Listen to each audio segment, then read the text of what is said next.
Antoine Léaumont, on a beaucoup entendu le discours, le débat aujourd'hui à l'Assemblée, c'est clim ou pas clim. Marine Le Pen dit qu'il faut tout climatiser, comme ça au moins pas de problème pour les enfants et pour les personnes âgées dans les EHPAD.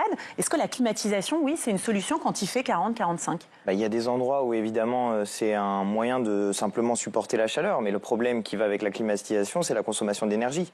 Or justement, il y a une question sur la planification de la production d'énergie. Et je sais qu'il y a beaucoup de débats sur la question, par exemple, du nucléaire, de la place du nucléaire et des énergies renouvelables. Aujourd'hui, on voit qu'il y a des centrales nucléaires qui sont à l'arrêt, précisément à cause du réchauffement climatique, parce que les fleuves qui sont censés rafraîchir les réacteurs nucléaires sont trop chauds et que la réglementation interdit qu'on reverse de l'eau chaude dans une eau déjà trop chaude, parce que sinon, tout simplement, ça tue la vie marine. Donc on voit que c'est des questions qui sont des questions qui exigent une planification, qui exigent du temps long, et malheureusement, il n'y a pas eu, ça n'a pas été fait dans le passé. Je rappelle quand même que M. Bayrou était censé être responsable, il était haut commissaire au plan. Donc un de ses travaux avant, c'était normalement justement de planifier un certain nombre de choses, et notamment sur ce... Olga Givernet, c'est le reproche aussi qu'on fait beaucoup en ce moment. On a l'impression qu'on est plus sur des reculs écologiques que sur un véritable effort collectif sur cette question. Nous l'avons ressenti, effectivement. Les opposants aux mesures écologiques qui trouvent parfois qu'elles sont trop contraignantes. Et effectivement, on a pu voir que leur mise en place parfois était très contraignante. Eh bien, empêche toute évolution aujourd'hui de ces mesures. Donc je crois qu'il faut prendre du recul, planifier sur le long terme, trouver des solutions lorsqu'on doit prendre des décisions comme aujourd'hui, faire attention aux plus vulnérables, aux plus fragiles, apporter de l'hydratation. Et sur la question de la clim, il ne faudrait pas prendre des décisions en urgence. C'est-à-dire qu'en fait, le tout clim n'est pas la solution. Je rappelle que de mettre de la climatisation, c'est envoyer de l'air chaud à l'extérieur pour avoir de l'air froid à l'intérieur. Je ne crois pas que c'est ce que nous voulons avoir. En revanche, on voit bien déjà que dans les véhicules, dans l'automobile, la climatisation est presque plus une option. Donc dans les nouveaux bâtiments, il faut des solutions de rafraîchissement avec une compensation de climatisation pour réussir cet enjeu. Et justement, vous avez bravé la chaleur aujourd'hui pour venir sur le plateau d'LCP. Merci. Jean-Marie, vous nous disiez tout à l'heure que vous, votre fille, à l'école, c'était pas possible aujourd'hui. Est-ce que vous comprenez que la directrice dise là, il fait vraiment trop chaud? Qu'est-ce qui s'est passé chez vous? Oui, en fait, il n'y a pas d'urgence pour la clim, je l'entends, mais il y a quand même certaines urgences. Je prends mon exemple, ma fille qui a 10 ans, j'habite dans le sud de la France, elle est dans une classe qui fait plus de 30 degrés depuis plusieurs semaines. Et c'est pas la première fois, chaque été c'est la même chose, parce que là, les enfants en primaire vont jusqu'à la fin du cycle, jusqu'à fin juin, voire même début juillet. Et il est quand même urgent de trouver une solution, parce que les situations pour l'apprentissage sont horribles, vraiment, pour les enfants. Et donc là, elle est fermée, l'école de votre fille, ou c'était au choix des parents? Malheureusement, la directrice a fait pour les parents qui le peuvent, ils reprennent les enfants. Sinon, pour les autres, il y a des aménagements, piscine, médiathèque. Mais bon. Et voilà, c'est compliqué, Antoine Léaumont, parce que les parents se disent c'est pas bien de mettre les enfants à l'école, et en même temps, ils peuvent pas forcément les garder. Qu'est-ce qu'il faut faire? C'est une question qui est posée dans tous les domaines de la société, parce que c'est vrai à l'école, c'est vrai, il y a eu un drame aujourd'hui. Il y a un ouvrier de 35 ans qui est décédé à cause de la chaleur, parce qu'il a travaillé toute la journée sur un chantier. Particulièrement exposé, évidemment. Et en fait, c'est dans tous les secteurs d'activité ou de vie quotidienne que cette question de la chaleur, du changement climatique est posée. Mais pas seulement de la chaleur. Il a plu dans l'Assemblée nationale rien que la semaine dernière, cette semaine même, je crois, parce que il y avait un orage qui était un orage considérable. Et d'une manière générale, on a eu le débat, par exemple, sur Mayotte, il n'y a pas très longtemps. On va reconstruire à Mayotte, mais reconstruire sous quelle forme? En fait, si c'est reconstruire sans s'adapter au changement climatique, ça ne sert à rien, parce que des choses vont être ou détruites ou obsolètes en l'espace de quelques temps. Par ailleurs, si je peux donner juste un élément, mais ça rend plus compliqué la prévisibilité elle-même des choses. Parce que le monde change tellement vite, y compris sur la question de la chaleur, des orages violents, des événements climatiques extrêmes, qu'on doit s'adapter en fait avec un très haut niveau de préparation sur l'avenir. Et ça coûte de l'argent. Olga Givernet, c'est le nerf de la guerre. Le fonds vert, c'est celui qui est censé donner de l'argent aussi pour rénover les écoles. On voit qu'ils font comme neige au soleil. Alors c'est compliqué au niveau du budget, mais effectivement, il y a besoin de cet argent parce qu'on sait que c'est de l'argent que nous n'aurons pas à dépenser plus tard, voire à sauver de l'argent. Mais vous le disiez, en fait, ça fait déjà plusieurs années. Enfin, on en est conscient. Il faut qu'à chaque fois, on se retrouve face aux défis que nous avons aujourd'hui pour se dire, tiens, il faut le faire, alors qu'il faut maintenir une pression constante pour avancer dans les rénovations. Sauf qu'on le voit bien, dès qu'il y a une crise internationale ou une opposition un peu forte, eh bien, on recule, on enlève le pied de la pédale de l'accélérateur. Vous avez raison de le rappeler. Ce n'est pas acceptable, en fait, qu'on se retrouve comme dans ces situations-là. Irène, vous aussi, vous vouliez réagir, ces phénomènes climatiques qui vous inquiètent? Comment vous les regardez? Étant médecin, donc je suis particulièrement sensible à ces problématiques et originaire en plus d'un dom-tom. Je veux dire qu'il est absolument essentiel qu'on se préoccupe d'une façon affirmée, déterminée. Je veux dire, sans remettre à aucun moment vraiment dans une planification résolue, en cherchant des outils qui soient les moins coûteux sur le plan des énergies, mais les plus fondamentaux, car c'est bien de la santé humaine dont il s'agit.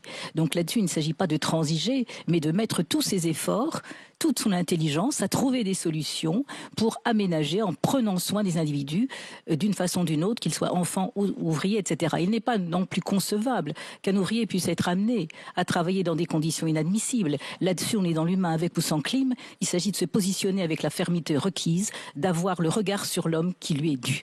Donc tous les efforts doivent converger dans ce domaine comme dans d'autres afin d'assurer à l'homme, c'est notre travail, c'est notre mission et c'est le sens de notre vie, les conditions qui lui permettront d'évoluer au mieux. En utilisant toute l'intelligence, je dirais, on a parlé des clims, mais c'est certainement pas le seul outil. Les exemples de Mayotte à reconstruire ou à ne pas reconstruire, sous une forme ou sous une autre, on doit mettre toute notre intelligence. Je pense qu'il y a bien d'autres moyens que la climatisation, les rafraîchisseurs d'air et bien d'autres. Nous avons suffisamment d'architectes, et je croyais qu'en France on avait des idées, et bien que ces idées se mettent en œuvre, afin de pouvoir trouver des solutions qui soient essentielles. Nous pouvons dépenser beaucoup d'argent pour d'autres thématiques qui ne vont pas dans le sens de la vie. Alors je crois qu'il s'agit d'orienter correctement nos budgets. Vous êtes d'accord avec Irène, mais est-ce qu'il peut y avoir un consensus pour dire oui, il faut mettre le paquet sur cette question-là très rapidement, parce qu'après on passera aux préoccupations des citoyens. Il y a des choses très simples à mettre en œuvre, et notamment verdir les villes. Les villes créent des îlots de chaleur, et le simple fait d'installer des arbres, ça produit deux choses. Ça produit de l'ombre, ce qui est déjà pas mal, et les arbres ont un phénomène qu'on appelle d'évapotranspiration, c'est-à-dire qu'ils suent, ils transpirent, et ils mettent de l'humidité dans l'air qui permet de rafraîchir. Rien que ça, c'est pareil, ça se planifie aussi, parce que pour que les arbres poussent, il faut laisser le temps. Par ailleurs, toutes les espèces sont plus désormais adaptées à la vie en ville, mais ça, c'est des choses qui se planifient et qui permettent justement d'éviter d'avoir ensuite des dispositifs qui sont beaucoup plus coûteux que planter un arbre. Mais Olga Givernet, en un mot très rapide, il faut tout repenser. Il faut penser que la société doit s'adapter à des températures comme celles qu'on vit aujourd'hui. Il faut poursuivre les efforts parce que l'adaptation, elle est prise en compte, l'atténuation aussi. Plus on atténue, moins on a de nombre de jours qui s'accumulent en chaleur, par exemple. Donc, plus c'est supportable. Donc les deux volets sont indispensables pour faire face à cette augmentation, mais aussi essayer de la contrôler. Nous sommes responsables par les émissions de CO2 de cette augmentation de la température. Il faut que nous puissions la contenir absolument partout dans le monde. Allez, vous avez donc assisté aux questions qu'ont posées les députés aux ministres. Et bien maintenant, les Français, les citoyens vont poser les questions aux députés. C'est la séance citoyenne.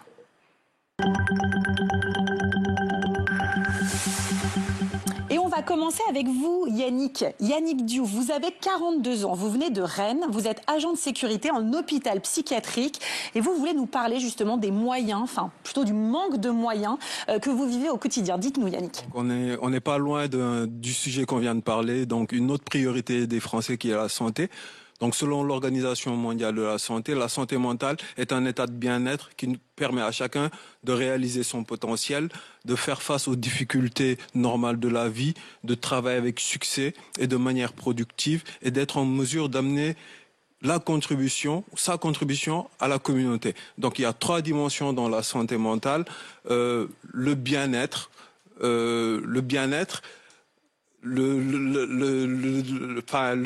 la deuxième dimension, c'est la détresse psychologique réactionnelle et les troubles psychiatriques à durée variable, plus ou moins sévères, plus ou moins handicapantes. Donc je vais poser 2 questions. La première sur la détresse psychologique qui est souvent transitoire. Donc c'est vrai qu'à chaque fois qu'il y a un drame concernant les mineurs, la question de la santé mentale revient à chaque fois avec une préoccupation principale, si ce n'est la principale, qui est l'interdiction des écrans et plus globalement des réseaux sociaux. Et on sait que c'est un problème qui touche nos jeunes, qui sont très affectés. Les troubles anxieux augmentent. Chez les garçons, ça se traduit par une violence agie. Chez les jeunes filles, plutôt sur une violence intériorisée avec la hausse des autopunitions. Des mutilations, des scarifications. Scarifications, tout ça. Et donc, depuis la sortie de Covid, on entend parler de cette interdiction des écrans, des réseaux sociaux. Et rien de significatif n'a été mis en place. Et donc, collectivement, est-ce que vous ne croyez pas qu'en ne faisant rien, entre guillemets, vous décrédibilisez pas la parole publique et ce faisant, vous augmentez la défiance politique. Vous, il faut les interdire aux mineurs, les réseaux sociaux, pour vous? Je pense qu'il faut se pencher sincèrement sur les algorithmes. Antoine Léaumont, vous connaissez bien cet univers des réseaux sociaux. C'est vrai qu'ils sont souvent, comme disait Yannick, pointés du doigt dans les questions de la santé mentale des jeunes. En fait, il y a plein de problèmes qui sont associés aux usages des écrans, ne serait-ce que la proximité avec l'écran. Et parlons déjà des petits-enfants, des bébés.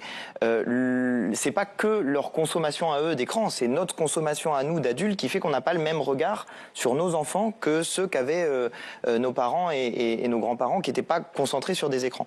Donc c'est un sujet global de société que la place des écrans. Les réseaux sociaux aussi, et en particulier les algorithmes, vous avez raison, parce qu'ils vont inciter à avoir des contenus qui sont des contenus viraux, et les contenus les plus viraux sont ceux qui font réagir, et parfois, en fait, assez fréquemment, sont des contenus violents. Donc il y a un sujet global qui est posé sur les réseaux sociaux, et un sujet global de santé mentale qui est posé dans la société, avec la question du Covid, bien sûr, mais pas seulement avec la question du Covid. Et il y a la question du traitement de ces problèmes de santé mentale. Il y a eu une augmentation. On est passé en gros de 1 à 2 millions de personnes qui ont des troubles psy assez importants. Et dans le même temps, on a divisé par 3 le nombre de lits d'accueil psychiatrique d'urgence.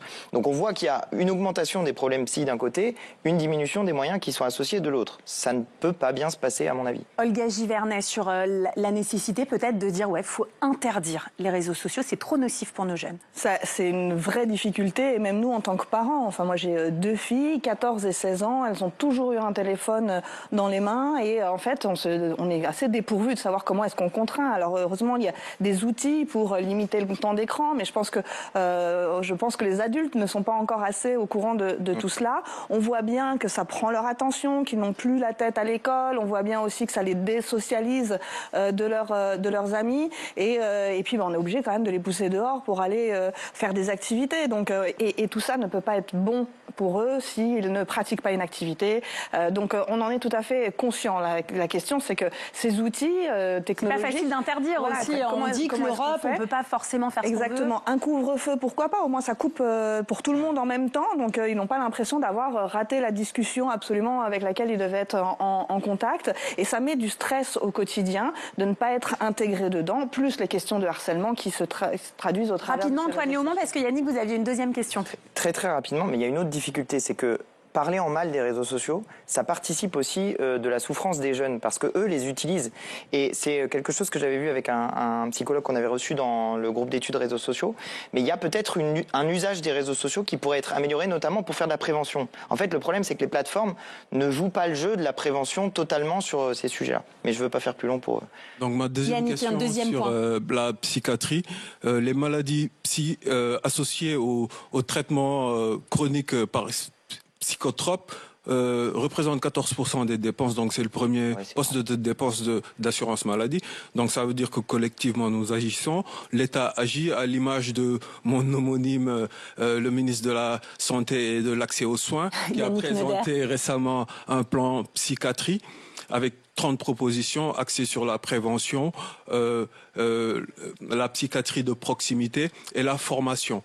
C'est vrai que nous agissons, mais comment faire pour rendre attractif le métier de psychiatre, comment faire pour attirer et fidéliser le personnel soignant, et surtout comment faire pour améliorer les conditions de travail en psychiatrie. Vous, dans votre hôpital, Yannick, vous avez le sentiment que les soignants, voilà, c'est pas une filière qui attire, et en plus ils veulent pas forcément rester.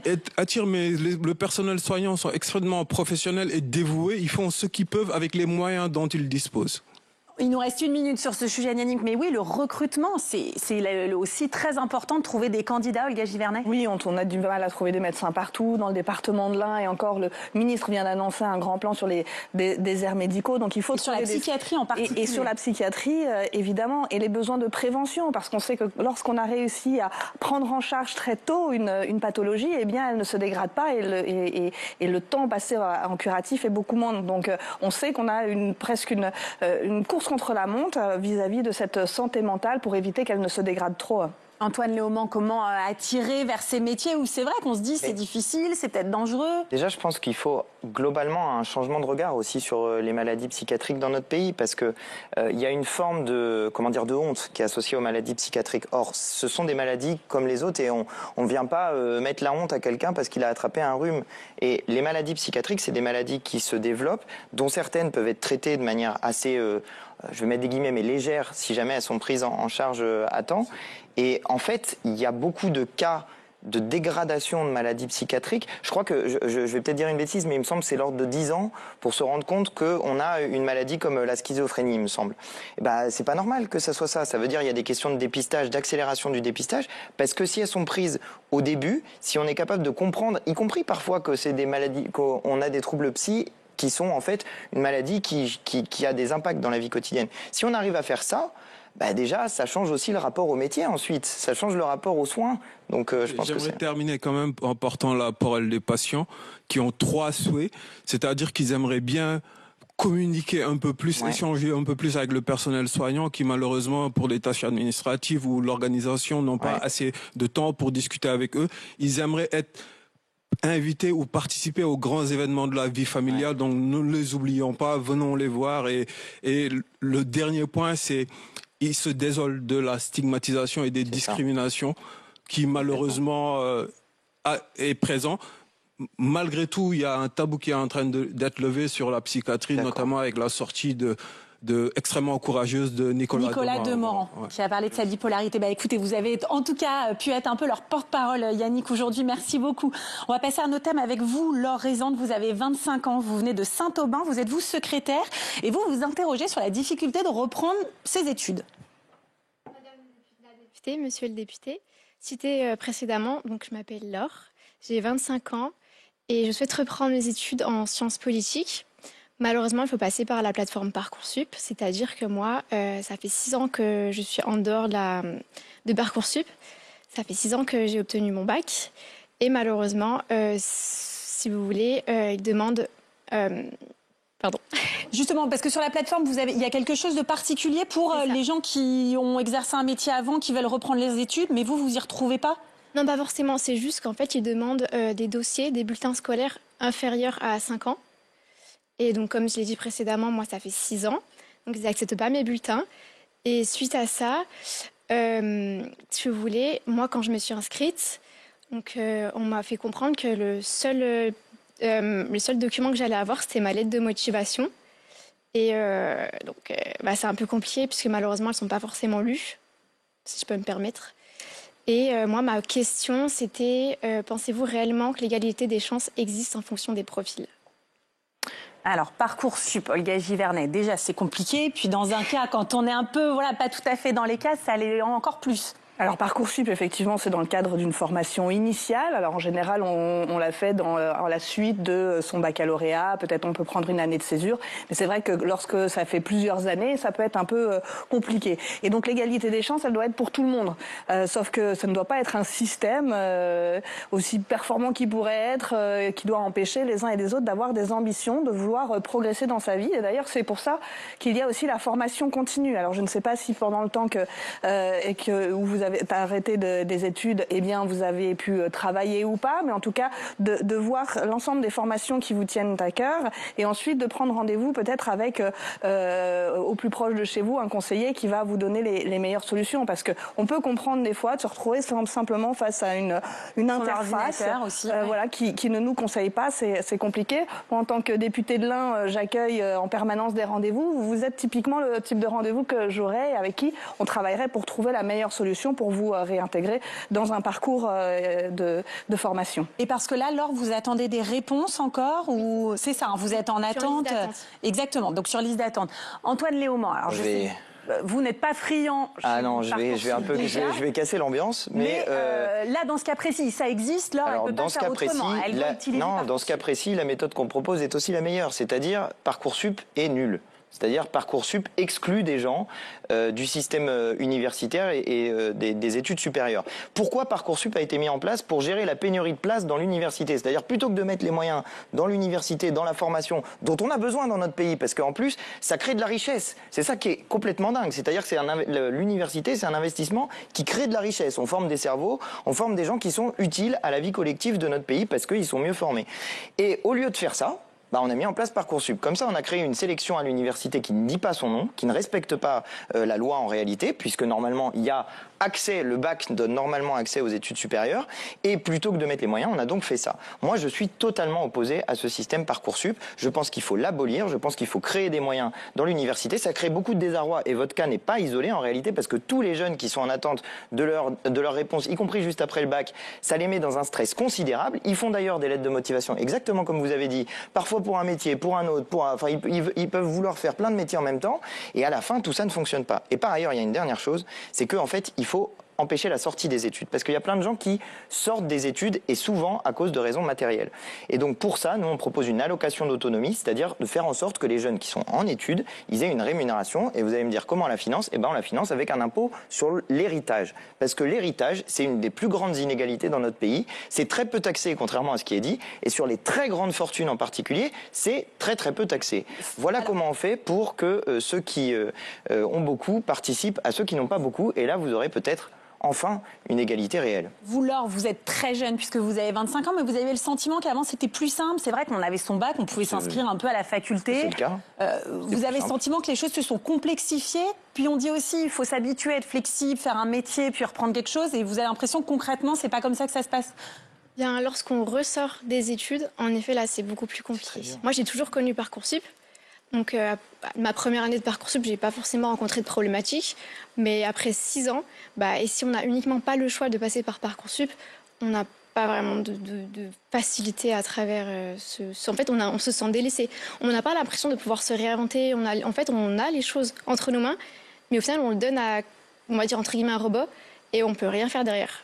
Oui, alors que ça, en plus, Olga Givernet, Emmanuel Macron, c'est ce qu'il promeut un peu, de changer, d'être flexible.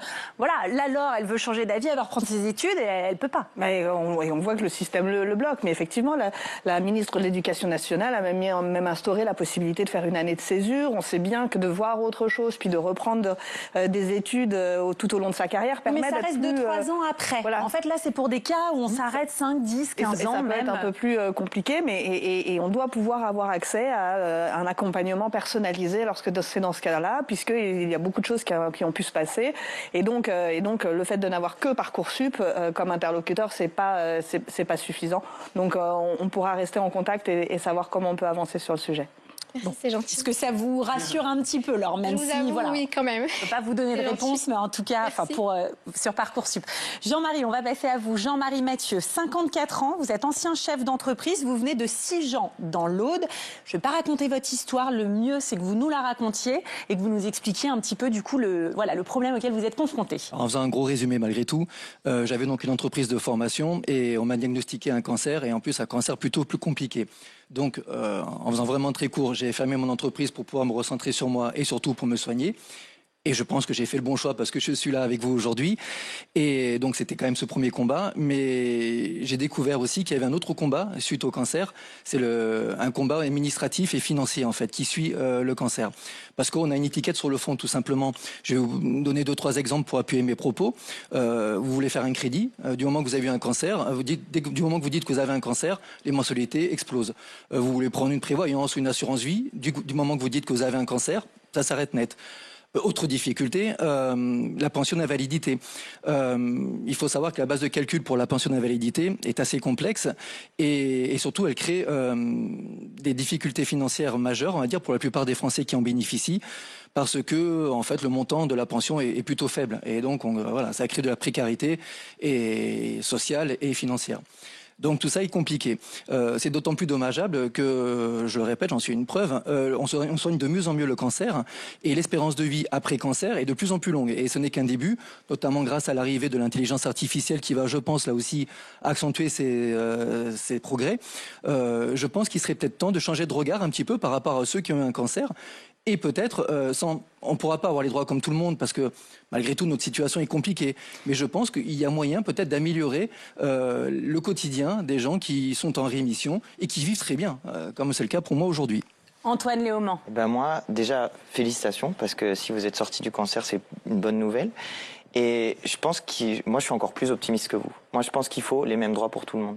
Et c'est normalement l'objet de la sécurité sociale telle qu'elle a été fondée à la sortie de la guerre. L'idée de la sécurité sociale, c'est une belle et une grande idée, à chacun selon ses besoins, à chacun selon ses moyens. On a un peu tendance à détruire les deux, c'est-à-dire chacun n'a plus selon ses moyens, chacun n'a plus selon ses besoins, pardon. On ne donne plus à chacun selon ce qu'il a besoin.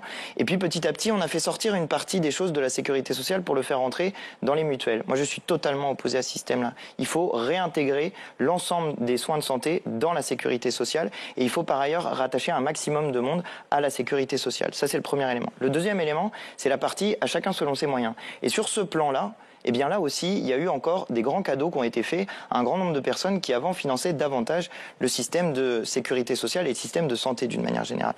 Donc moi je pense qu'il va falloir qu'il y ait un moment dans notre société où on dise qu'est-ce qu'on veut. Quels sont nos objectifs qu'on fixe, nous les Français, qu'est-ce qu'on se fixe comme objectif? Moi je pense que tout le monde doit être soigné, c'est la base. Et que personne ne doit se retrouver dans une situation qui est une situation problématique. Parce que quand on dit sécurité sociale, je pense aussi sécurité de l'emploi, notamment quand on perd son emploi. Et aujourd'hui c'est très stigmatisé les gens qui perdent leur emploi. On dit pique-pente des chômeurs, ah là là, ils profitent du système, c'est des incités. C'est pas vrai, c'est des gens qui se retrouvent dans des situations compliquées. Donc on a créé un système de sécurité sociale que petit à petit a été détruit parce qu'il y a évidemment le privé qui est très intéressé par tout l'argent qu'il y a dans la sécurité sociale. Et puis, si je réponds à la problématique. Alors sur la question du cancer et de cette double peine un peu. Ah oui, mais non, mais moi je suis pas pour répondre quand même précisément, moi je réponds aux citoyens. Je dis que c'est pas en réglant des petites situations ici ou là qu'on va régler le problème. C'est en changeant globalement le système que là on pourra non pas faire des cas particuliers, mais faire des cas généraux où tout le monde reçoit ce dont il a besoin. Olga Givernet. Alors sur votre cas particulièrement, en tout cas bravo effectivement d'avoir réussi à combattre le cancer. Parfois le combat contre soi-même est le plus dur des combats et effectivement derrière, eh bien, on voudrait pouvoir l'oublier. Et d'ailleurs le droit à l'oubli doit s'appliquer absolument parce que on peut pas traîner cela toute sa vie alors qu'on a réussi ce combat et que derrière on a des projets. C'est pas le coup de se dire on peut pas se relancer. Donc là, pour ce cas-là, il faut absolument s'assurer, et c'est notre responsabilité en tant que parlementaire, de faire des évaluations des politiques publiques qui sont mises en place. Et dans votre cas plus particulièrement, il faut pouvoir le vérifier. Et en fait, de pouvoir répondre à nos concitoyens, comme on peut le faire dans nos permanences en rendez-vous, c'est très important pour nous parce que ça nous permet de tester le système.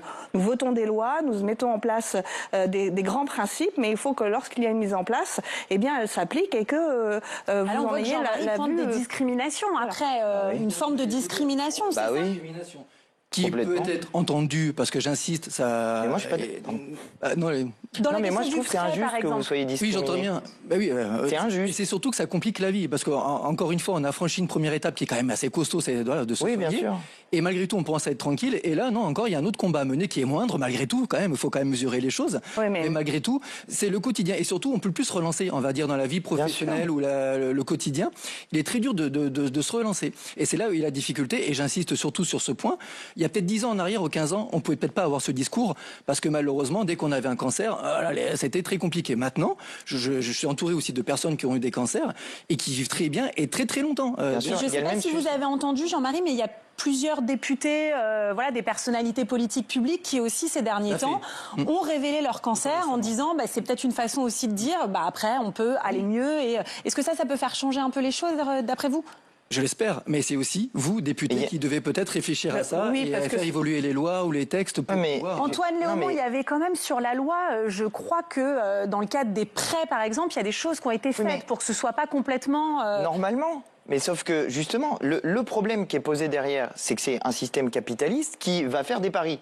Et il va parier qu'une personne qui a eu le cancer va vivre moins longtemps qu'une autre. C'est horrible comme pari. Donc la banque va calculer en fonction de... Mais non seulement c'est horrible, mais en plus c'est faux. C'est pas parce que on vient de le voir aujourd'hui, c'est le drame dont je vous parlais tout à l'heure. Un ouvrier de 35 ans qui meurt, si jamais la banque lui a prêté, elle a pas pris en compte les questions du changement climatique, par exemple. Et pardon, ça me met hors de moi. Mais en fait, chaque fois que les banques font des paris et qu'elles perdent leurs paris, on vient, on les sauve. Alors là, on est prêt à aligner l'argent de l'État, il n'y a pas de problème, on peut en trouver dans tous les tiroirs, il y a de l'argent. Par contre, quand il s'agit de répondre aux besoins des gens, là, il n'y a plus de sous. Alors je ne sais pas pourquoi, mais il n'y a jamais de sous pour répondre aux besoins des gens. Au bout d'un moment, ça suffit. Les banques ne respectent pas la loi quand elles font ça. Elles font de la discrimination. Donc ça n'est pas acceptable. Donc sanction sur les banques qui font ça, parce que c'est pas normal. Si jamais il y a des lois qui permettent de faire ça, il faut effectivement les changer. C'est un cas que je vais regarder avec une grande attention, je peux vous dire. Mais le système général, à mon avis, qui est le plus efficace, c'est d'abord de changer le système de sécurité sociale pour que tout le monde... Je vous laisserai aussi répondre, Olga Givernet, mais donc du coup, il faudra un accompagnement aussi un peu administratif. Vous disiez, c'est pas un combat, on va pas mettre sur... Mais voilà, accompagner aussi derrière, puisque dans tous les papiers, toutes les demandes, c'est compliqué. Tout à fait, en sachant plus, parce qu'on doit faire court, mais il y a plein d'exemples, on va dire. Hein, mais oui, en effet, le quotidien est juste pour terminer sur ça. Et lorsqu'on est chef d'entreprise, il y a une autre difficulté aussi, parce qu'on est totalement isolé. On bénéficie de pas beaucoup, même si les choses ont évolué quand même, hein, mais il n'y a pas beaucoup d'aide. Un chef d'entreprise est vraiment isolé. Je vous fais répondre là-dessus, Olga Givernet. C'est vrai que si on est salarié, chef d'entreprise, auto-entrepreneur, on n'a pas toujours la même chose. C'est grosse guillemets que chef d'entreprise. Et vous avez besoin d'accompagnement financier, que ce soit les banques pour pouvoir vous accompagner dans vos projets, et ça on en est conscient, mais on sait aussi qu'eux, en fait, ils cochent des cases, et si vous ne tombez pas dans la bonne case, eh bien ça peut être compliqué, donc il faut maintenir l'attention pour pouvoir réussir à obtenir ce que vous voulez. Allez, on va passer à notre dernier témoignage. Irène Piquion, bonjour, vous avez 72 ans, vous venez du Plessis-Robinson, vous étiez médecin généticien, et alors on a gardé un peu de temps, parce que vous vouliez parler de la crise, un peu de la pensée française. Expliquez-nous ce que vous entendez un petit peu par là. Merci de me recevoir sur ce plateau, chacun d'entre vous, monsieur et madame le député. Et effectivement, je souhaitais un petit peu évoquer cette problématique qui est fondamentale et majeure et qui s'alimente au travers de des différents témoignages que nous avons entendus. Donc, ça me permettra d'en faire un peu la synthèse si le temps m'en est donné. Donc, une chose qui m'interpelle depuis longtemps, depuis le début de mes études, c'est effectivement, étant très sensible non seulement à la langue française, mais à la pensée française et à sa richesse, de voir progressivement sa dégradation. Elle se traduit bien sûr par un changement des valeurs. Donc on peut voir cette problématique aussi bien au niveau des valeurs qu'elles véhiculent, au niveau de leur expression, comme au niveau de leur traduction et de leur confrontation. Et ces éléments se sont manifestement aggravés, acutisés depuis les 5 dernières années, on va le dire. On voit des modifications, notamment dans l'expression, mais aussi dans la pensée, et qui sont déterminants pour la suite de ce que nous avons à vivre. Cette crise de la pensée française sur laquelle je reviendrai s'inscrit sans aucun doute dans cette crise de la pensée occidentale et cette crise de l'humanité dans laquelle nous nous installons. Et en France notamment, nous sommes confrontés, nous le voyons tous les jours, à cette crise sociale, économique, financière, sanitaire, éducative, morale, religieuse, spirituelle. Enfin, tous les secteurs et tous les aspects de notre identité sont impactés. Nous sommes au bord d'une crise et sur le plan plus international que nul ne peut nier au jour d'aujourd'hui. Et c'est l'ensemble de ces problématiques qui s'inscrivent dans cette mouvance. Alors qu'avons-nous fait de notre pensée? La France était le fleuron de la pensée, le fleuron de la réflexion. Elle est passée, je dirais, parfois un peu sur le plan de la réflexion, c'est-à-dire à privatif. Donc c'est un peu dommage. Justement, vous disiez par exemple sur les députés, vous trouvez que parfois ils sont trop dans le combat, les arguments ne vous conviennent pas, et comme ça on va les laisser répondre après. Absolument. Donc là, c'est notamment ces dernières années, on voit que la pensée, d'abord, les idées qu'elle véhicule sont souvent un reniement des valeurs culturelles, historiques, et de la France notamment, qu'on s'inscrit beaucoup plus dans une culture de mort, dans un individualisme, dans un matérialisme, même si je reviendrai sur ces différents exemples qui sont extrêmement forts et qui sont une démarche d'espérance. Oui, puis comme ça, comme c'est aussi une critique, on va laisser répondre les députés après. Voilà. Donc, en tant que tel, donc je crois qu'il y a cette problématique. On voit maintenant que la notion de débat très souvent se transforme en combat, que l'argumentaire n'a plus sa lieu d'être, que la réalité est vécue comme chacun veut la vivre, au gré de ses opinions, au gré de ses omissions, de ses émotions, au gré en fait de tout ce qui lui traverse. La recherche de la vérité n'est plus l'objectif fondamental. Chacun y va de sa petite vérité. Dans une pensée, je termine là-dessus quand même, qui est binaire, devenue beaucoup trop binaire, réduite et réductrice. D'une façon générale, il n'y a plus que 2 camps, la nuance, la complexification, tous ces éléments, tout ce qui faisait la gloire et la réflexion disparaissent, s'atténuent pour rentrer dans des logiques extrêmement conflictuelles, tant dans la sphère publique, la sphère politique que la sphère privée, puisque de nos jours, il n'y a plus quasiment qu'on puisse aborder au sein des familles qui ne soit alors pas justement suivant. Je vous rends la parole, messieurs. Mais il fallait développer, vous avez raison Irène, mais c'est vrai que ce que vous dites, on l'entend énormément par des gens par exemple qui regardent l'hémicycle, c'est on se convainc plus, on se combat.